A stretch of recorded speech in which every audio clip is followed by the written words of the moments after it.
तो आज के इस वीडियो में हम डिस्कस करने जा रहे हैं कक्षा 10 के 6 नंबर के। देखो बेटा, 2 क्वेश्चन आने वाले हैं, ठीक है। तो जो दोनों क्वेश्चन में आपको चॉइस मिलेगी, दो क्वेश्चन दिए होंगे जिनमें से आपको एक एक मतलब हर एक क्वेश्चन में 2 दे रखे होंगे जिनमें से आपको एक करना है। और ये यूपी बोर्ड ने खुद प्रोवाइड करा रखा है, तो इनको हमें सॉल्व करना चाहिए, ठीक है। ये बहुत इंपॉर्टेंट है, एग्जाम में आ सकते हैं और यूपी बोर्ड ने खुद दे रखा है बच्चों को हल करने के लिए। सो क्वेश्चन क्या है बेटा, पहले बहुत ही आसान क्वेश्चन है कि निम्न समीकरण युग्मों को रैखिक समीकरण के युग्म में बदलो और फिर उसको हल करो, ये बोल रखा है क्वेश्चन ने। तो बेटा हम करते हैं, ठीक है। देखो, जब 2 क्वेश्चन आपको दे रखे हो और जो ज़्यादा आसान हो आपको हमेशा वही करना है और जो कम टाइम ले बेटा वही करना, ठीक है। तो हमें 7 का क है ना, ये दे रखा है, तो इसको हल करते हैं। तो हम ऐसे लिखेंगे, दिया है, ठीक है। क्या दिया है, पहला समीकरण दे रखा है 10 के बट्टे में x plus y plus 2 x minus y, ये समीकरण नंबर 4, ठीक है। और दूसरा में दे रखा है, दूसरा समीकरण हमारे पास है 15 बट्टे में है x प्लस वाई माइनस में 5 के बट्टे में x माइनस वाई बराबर माइनस के 2, ठीक है। तो ये रैखिक समीकरण के स्टैंडर्ड फॉर्म में नहीं है, तो पहले इसको स्टैंडर्ड फॉर्म में बदलना पड़ेगा। इसके बट्टे में भी x प्लस वाई है और इसके बट्टे में भी x प्लस वाई है। तो हम क्या करेंगे, पहले मान लेंगे, माना 1 के बट्टे में x प्लस वाई को हमने क्या माना, a, वाह। 1 के बट्टे में, इसके बट्टे में x माइनस वाई है, इसके बट्टे में x माइनस वाई है, तो इसको मैंने माना b, ठीक है। तो समीकरण 1 से क्या हो जाएगा, देखो बेटा, अब इस समीकरण को मैं कैसे लिख सकता हूँ ढंग से, 10 गुणा 1 x प्लस वाई लिख सकता हूँ कि नहीं लिख सकता हूँ, ऐसे लिख सकता हूँ। और इसको हमने a बोला है और इसको हमने b बोला है, तो जब मान हम रखेंगे तो ये हो जाएगा 10a प्लस 2b बराबर 4। अगर ढंग से देखें तो बेटा हमारे यहाँ पर क्या है बच्चों, 2 उभयनिष्ठ है, 2 पंजे 10 प्लस b, 2 एक कम 2, 2 दूनी 4, तो समीकरण आ जाएगा 5a प्लस b बराबर 2। इसे समीकरण नंबर 3 मान लेंगे। ये हमें समीकरण 1 से मिला, समीकरण 2 से हमें क्या मिलेगा, समीकरण 2 से, अब देखो बेटा समीकरण 2 से क्या मिल जाएगा, और डायरेक्ट ये हो जाएगा 15a माइनस के 5b बराबर माइनस के 2, है ना। सो अगर आप ध्यान से देखें तो यहाँ से 5 उभयनिष्ठ हैं, 5 तिया 15, ठीक है। और यहाँ से आ जाएगा 5 एकम 5, तो ये 5 गुणे मुद्रा के बट्टे में आ जाएगा 3a माइनस के b बराबर माइनस के 2 बट्टे 5, समीकरण नंबर 4, ठीक है। जब हम a और b के मान निकालेंगे और फिर जब हम यहाँ रखेंगे तभी हमें हल मिलेगा, है ना।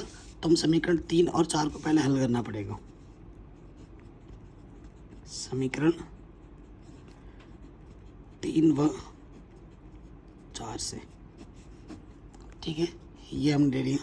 सो यहाँ पर है बेटा 5a प्लस b बराबर 2 और यहाँ पर है 3a माइनस के b बराबर माइनस के 2 बट्टे 5।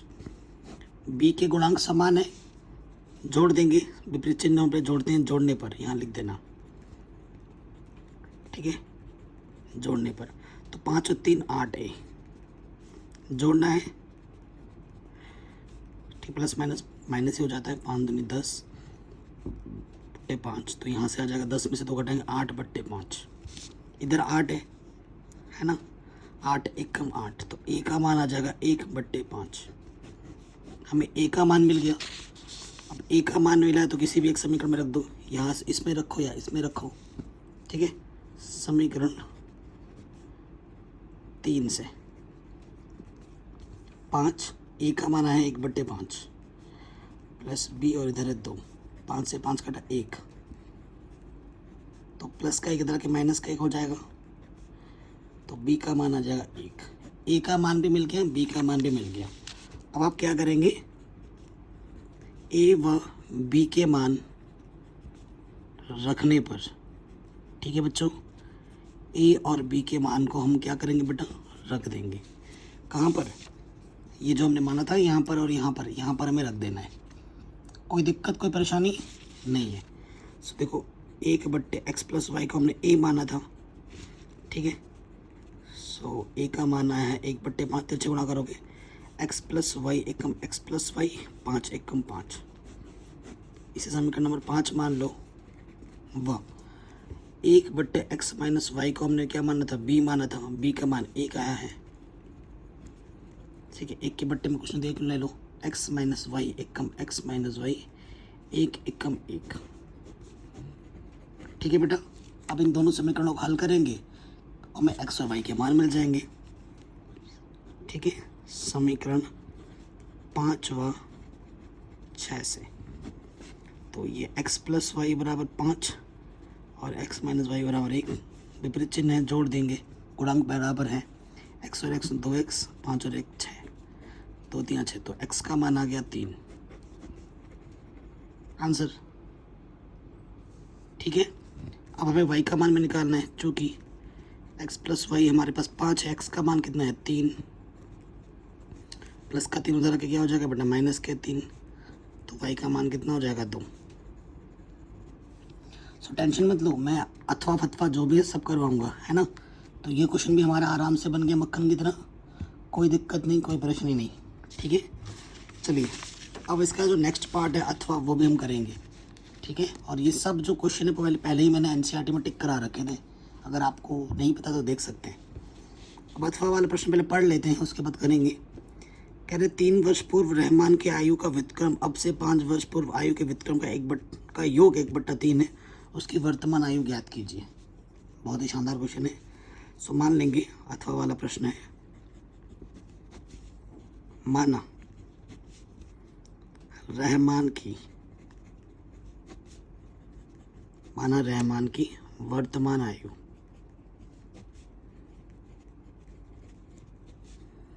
क्या है बेटा, x वर्ष, ठीक है। 3 वर्ष पूर्व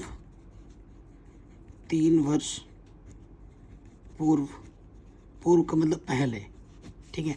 रहमान की आयु क्या होगी, अभी जितनी है उससे 3 कम कर दो, कम का मतलब माइनस, ठीक है। और 5 वर्ष बाद, 5 वर्ष पश्चात या बाद रहमान की आयु क्या हो जाएगी, बाद में जुड़ता है, ठीक है। प्रश्नानुसार, प्रश्न में क्या बोला जा रहा है, प्रश्न में ये बोला जा रहा है ये जो कंडीशन है, इनका जो व्युत्क्रम है, उनका जो योगफल है वो 1/3 के बराबर है, ठीक है। अब देखो बेटा, यहाँ से हम लॉसअप ले लेंगे, इसके गुणा इसके साथ कर दो, x - 3 x + 5, इसके गुणा इसके साथ किसी भी संख्या को 1 से गुणा करते हैं वही रहता है, x - 3 x - 3, तो x और x 2x, 5 में से 3 घटाएंगे 2, x गुणा x x² माइनस के 3 प्लस के 5, तो प्लस के 2x, 5 × 15, ठीक है। ये चीज़ आ गई। अब आप खुद देखिए बेटा, गुणा करेंगे तिरछी, x² + 2x माइनस के 15, 3 दूनी 6x, 3 दूनी 6, सभी को एक तरफ लाओ, x² + 2x माइनस के 15, प्लस का 6x इधर के माइनस का 6x, ये माइनस का, उधर कुछ नहीं बचा 0, ठीक। कहीं पे भी थोड़ा सा डाउट दिक्कत लगे एक बार दोबारा ज़रूर देख लें। तो ये x² 2x में से 6x घटाएंगे तो माइनस के 4x, 15 और 6 21, तो ये द्विघात समीकरण बन गया, ठीक है। एक द्विघात समीकरण बन गया। अब 2 द्विघात समीकरण को हल करने के कई सारे मेथड है, अब किसी वर्ड का वर्णन तो यहाँ किया नहीं गया है, तो आपकी मर्जी है, जो मेथड अच्छा लगे उपयोग करो। तो बेटा गुणनखंड विधि लगा रहा हूँ मैं यहाँ पर, ऐसी 2 संख्या लेनी है जिनकी गुणा करें तो 21 आए और घटाए तो 4 आए, 7 × 21, 7 में से 3 घटाओगे 4 आ जाएगा, 7 × 21, ठीक है। तो माइनस से अंदर गुणा करना पड़ेगा, माइनस माइनस प्लस, यहाँ से एक जोड़ा, यहाँ से एक जोड़ा, इस जोड़े से x उभयनिष्ठ, x - 7, इस जोड़े से 3 उभयनिष्ठ, 3 × 7 = 21, जो 2 बार है उसे हम 1 बार लिखेंगे, और जो आपने उभयनिष्ठ निकाला है उसको दूसरे ब्रैकेट में चिन्ह के साथ।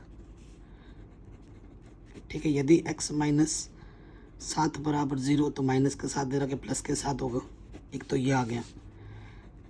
यदि x प्लस 3 बराबर 0 तो प्लस का 3 इधर के माइनस का 3, तो ये अमान्य होगा क्योंकि आयु कभी माइनस में नहीं होती। तो जो उसकी वर्तमान आयु होगी वो कितनी होगी, 7 वर्ष। तो जो रहमान की वर्तमान आयु होगी वो कितनी होगी बेटा, 7 वर्ष होगी। आप एंड पर लिख दोगे, अंत में लिख दो, अतः रहमान की आयु, वर्तमान आयु 7 वर्ष होगी, ऐसे लास्ट में लिख देना। हो गया बेटा, क्वेश्चन आराम से हो गया। आगे बढ़ते हैं नेक्स्ट क्वेश्चन में। कह रहे हैं एक बहुमंजिल भवन के शिखर से देखने पर 8 मीटर ऊंचे भवन के शिखर और तल के जो अवनमन कोण है 30 और 45 हैं। बहुमंजिल भवन की ऊंचाई और दोनों भवनों के बीच की दूरी निकालनी है। एक तो यह और फिर अथवा में भी है। चलो पहले पहला वाला करते हैं, उसके बाद दूसरा वाला करेंगे। तो मैं क्वेश्चन पढ़ के पहले चित्र बनाता हूँ। क्वेश्चन को ढंग से पढ़ना बहुत ज़्यादा ज़रूरी है। पहले क्वेश्चन को पढ़ो, उसके बाद चित्र बनाओ ढंग से। कह रहे एक बहुमंजिल भवन के शिखर से देखने पर एक 8 मीटर ऊंचा भवन, एक भवन तो यह है जिसकी ऊंचाई कितनी है बेटा, 8 मीटर है। ये एक नॉर्मल भवन है और ये बहुमंजिल है। ठीक है, बहुत लंबा इमारत। ठीक है, ये ज़मीन पे ही बनेगा, दोनों की ज़मीन तो सेम होगी, है ना, हवा में तो लटकेगा नहीं। ये बहुमंजिल है। ठीक है, तो क्या बोलना है, एक बहुमंजिल के भवन के शिखर से देखने पर, भवन के शिखर से, ये शिखर हुआ, देखने पर 8 मीटर ऊंचे भवन के शिखर और तल के अवनमन कोण, तल के अवनमन कोण, अवनमन शिखर के और तल के अवनमन कोण क्रमशः कितने हैं, 30 और 45 हैं। तो बेटा इसके लिए अवनमन कोण बनाने के लिए इस रेखा के समांतर एक रेखा लेनी पड़ेगी। यहाँ पर हमने ये ले ली। अवनमन कोण पहला 30 बोला है और फिर कितना बोला है, 45 बोला है।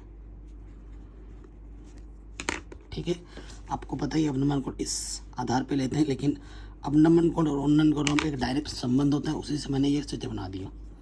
ये 8 है, तो ये भी, ये बहुमंजिल है, हालांकि यहाँ से लेकर यहाँ तक भी कितनी होगी, 8 होगी, है ना। अगर ये 8 है तो इस बिंदु का नाम मैं दे दे रहा हूँ ABCDE, है ना। माना ED कितना है, H।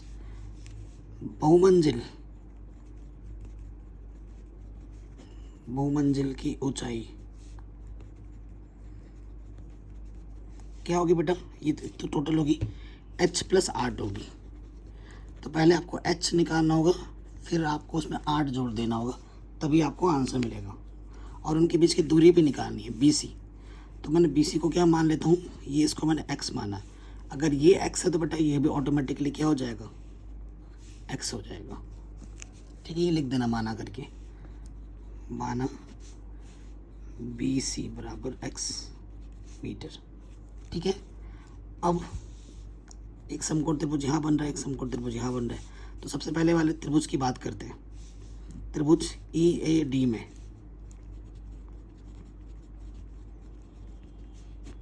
ठीक है, ये निकालना है, और ये जो भुजा है दोनों में उभयनिष्ठ है। वैसे क्या होता है, एक निकालना होता है, एक पता होता है। फिलहाल मुझे पता तो कुछ भी नहीं है इसमें भी, फिर क्या करते हैं, जो भुजा दोनों में उभयनिष्ठ है उसको लेते हैं। ये निकालना है और ये दोनों में उभयनिष्ठ है, ये भुजा। तो AD बट्टे AD, देखो कोण के सामने वाली भुजा क्या होती है, लंब, और 90 अंश के सामने वाली भुजा क्या होती है, कर्ण। तो लंब बट्टे आधार हो गया, ये लंब बट्टे आधार क्या होता है, tan थीटा। थीटा कितना है, 30। आपको ये नियम पता होगा, लाला आम लाया, कच्चा कच्चा, कच्चा बादाम नहीं, कच्चा कच्चा आम। कुछ दिनों में आम के सीज़न आ जाएंगे तो बादाम को भूल जाओ। तो यहाँ आ जाएगा साइन, यहाँ कॉस, यहाँ टेन, कॉसेक, सेक, कॉट। ठीक है बेटा, तो ये नियम पता है आपको। तो AD हमने माना है बेटा H, और AD को हमने माना है X। tan 30 का मान 1/√3, तिरछी गुणा कर देंगे, X बराबर H√3 हो जाएगा। समीकरण नंबर 1। कोई दिक्कत परेशानी हो तो बेटा एक बार दोबारा ज़रूर देख लेना। अब आ जाएंगे दूसरे त्रिभुज में, ई सी बी में, दूसरे समकोण त्रिभुज में। ठीक है, अब आएंगे त्रिभुज ई सी बी में। ठीक है, तो ई सी बट्टे बी सी, लंब बट्टे आधा टेन थीटा, थीटा की बार कितना है 45। ठीक है, ई सी क्या है बेटा h प्लस 8 और बी सी को हमने x माना है, 10 35 का मान 1, एक के बट्टे में कुछ नहीं, देख ले लो, तिरछी गुणा करो, x एक कम x, और किसी भी संख्या को 8 किसी भी संख्या को 1 से गुणा करेंगे वही आ जाता है। ठीक है, तो बेटा मुझे x का मान वैसे पता है, तुम चाहो तो h का मान भी रख सकते हो, दोनों ही मिल जाएंगे। यहाँ से x का मान रख देते हैं यहाँ से। ठीक है, यहाँ से उठाकर यहाँ पर मैंने मान रख दिया, तो यहाँ रख दिया h√3। ठीक है, सो प्लस का h इधर के माइनस का हो गया, h उभयनिष्ठ निकालो, h एक कम h। ठीक, तो ये गुणा में है, इधर के बट्टे में आ जाएगा। ठीक है, तो कभी भी अंडर रूट नीचे नहीं छोड़ते, वो परिमेयकरण कर देंगे। विपरीत चिन्ह से ऊपर नीचे क्या कर दिया बेटा, परिमेयकरण कर दिया। ऊपर आ गया 8√3 + 1, a minus b a plus b, आपको नियम पता होगा, a minus b a plus b क्या होता है बेटा, a square minus b square. ठीक है, सो 8√3 + 1, यहाँ से 3 - 1, 3 में से 1 गया 2, 2 चौके 8, तो h का मान आ गया √3 + 1 और बाहर में क्या है 4। ठीक है, h का मान आ गया, तो पहले हम यहाँ h का मान रख देते हैं। अतः बहु मंजिल की ऊंचाई क्या थी बेटा, h का मान था √3 + 1, बाहर से 4 और यहाँ से 8। ठीक है ना, 4 से अगर गुणा करोगे अंदर 4√3, 4 एक कम 4, 4 और 8 12, तो यहाँ से 4 उपनिष्ठ है, 7 × 12, ये आ जाएगा आंसर आपका। ये आपका आंसर आ गया बहुमंजिल की ऊंचाई। लेकिन बीच की दूरी x भी निकालना है आपको, यहाँ h का मान रख दो, है ना, समीकरण 1 में, समीकरण 1 से x बराबर क्या है बेटा, h√3, h का मान रख दो। ठीक है, h का मान क्या है बेटा, 4√3 + 4 एक कम 4 और बाहर से इधर गुणे में क्या है √3, तो √3 गुणा √3 3, 3 चौके 12 और ये 4√3। ठीक है, तो 4 उपनिष्ठ आ जाएगा, √3 7 × 12। सो अब देखो ये और ये बिल्कुल सेम टू सेम आ गए। ठीक है, और इससे हमें पता कैसे चल रहा था, क्योंकि यहाँ 45 अंश का कोण बन रहा है, तो 45 अंश का अगर कोण बन रहा है ना, जितनी ऊंचाई होगी उतनी ही छाया होती है हमेशा। ठीक है, तो उससे मुझे ये आइडिया लग रहा था। तो ये क्वेश्चन भी हमने आराम से बना दिया 6 नंबर में। किसी भी पार्ट पे थोड़ा सा भी डाउट दिक्कत तो एक बार वीडियो को दोबारा ज़रूर देखें। अगला क्वेश्चन दे रखा है इसमें अथवा में, है बेटा, इसको भी हम कर रहे हैं अथवा वाला। कह रहे भूमि के एक बिंदु P से एक 10 मीटर ऊंचे भवन के शिखर का जो उन्नयन कोण 30 डिग्री है। भवन के शिखर पर एक ध्वज को लहरा गया है और P से ध्वज के शिखर का जो उन्नयन कोण को 45 है। ध्वज दंड की लंबाई और बिंदु P से भवन की दूरी ज्ञात कीजिए, और √3 का मान आपको 1.732 यूज़ करना है। ठीक है, तो देखो बेटा, क्वेश्चन पढ़ के समझ के चित्र बनाना बहुत ज़्यादा ज़रूरी है। ये भूमि है, ठीक है, कह रहे भूमि के एक बिंदु P से 10 मीटर ऊंचे भवन का शिखर का उन्नयन कोण, ये 10 मीटर ऊंचा भवन है, इसकी लंबाई कितनी है 10 मीटर है, यहाँ से लेकर यहाँ तक। कह रहे भूमि के एक बिंदु P से, भूमि के एक बिंदु P ले लो, ये बिंदु P ले लिया, P से एक 10 मीटर ऊंचे भवन के शिखर का उन्नयन कोण 30 डिग्री है। भवन अभी यहाँ तक की ये भवन है ना, ठीक है, उन्नयन कोण कितना बेटा बोला गया है, यहाँ से लेकर यहाँ तक का उन्नयन कोण हमें बोला गया है कि 30 डिग्री है। ठीक है, फिर क्या बोला गया है, भवन के शिखर पर एक ध्वज को लहराया गया है। ये भवन का शिखर है, यहाँ पर एक ध्वज लहरा रहा है। ठीक है, एक ध्वज लहरा रहा है। कह रहे हैं भवन के शिखर पर एक ध्वज को लहराया गया है और बी से ध्वज के शिखर का जो उन्नयन कोण है, ठीक है, इसी पॉइंट से ध्वज के शिखर का जो उन्नयन कोण है यहाँ से लेकर यहाँ तक का, वो जो उन्नयन कोण है वो बोला गया है यहाँ से लेकर यहाँ तक 45। ठीक है, तो हमसे बोल रहे हैं ध्वज दंड, मतलब यहाँ से लेकर यहाँ तक की लंबाई, यहाँ से लेकर, इसको मैं h बोल देता हूँ, ये हमें निकालनी है। और ये बिंदु भवन से कितनी दूरी पर है ये भी हमें निकालनी है।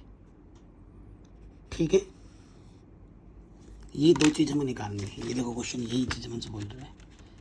ठीक है, क्वेश्चन पढ़ के चित्र हमने बना दिया, अब इसको हल करते हैं। नाम दे दो इसका कुछ, P Q R S। ठीक है, सो इसको हमने H बोला है, ध्यान रखना। ये पता है, ये निकालना है। त्रिभुज R Q P में R Q पता है और P Q निकालना है। कोण के सामने भुजा लंब, लंब बट्टे आधा tan थीटा, थीटा क्या छोटे वाले में 30। ठीक है, सो R Q का मान 10, P Q का हमने माना है x, tan 30 का मान होता है 1/√3, x एकम x, यह आ जाएगा 10√3। पहला आंसर। तो दोनों के बीच की दूरी कितनी होगी, 10√3 होगी। यहाँ तक कोई दिक्कत नहीं है। पुनः अब ले लेंगे एस क्यू पी में, त्रिभुज एस क्यू पी में।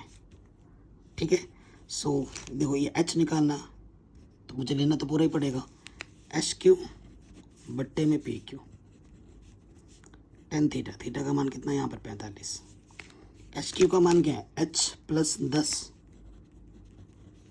और इसका मान क्या है x, tan 45 का मान 1 होता है, 1 के बट्टे में कुछ नहीं तो 1 ले लूँ, x एकम x, h + 10। ठीक है, तो तुमने अभी x का मान निकाला है, यहाँ पर रख दो 10√3, प्लस का 10 इधर के क्या हो जाएगा बेटा माइनस का। ठीक है, और क्वेश्चन में क्या बोला है, √3 का मान रखना है 1.732, रखो यहाँ पर।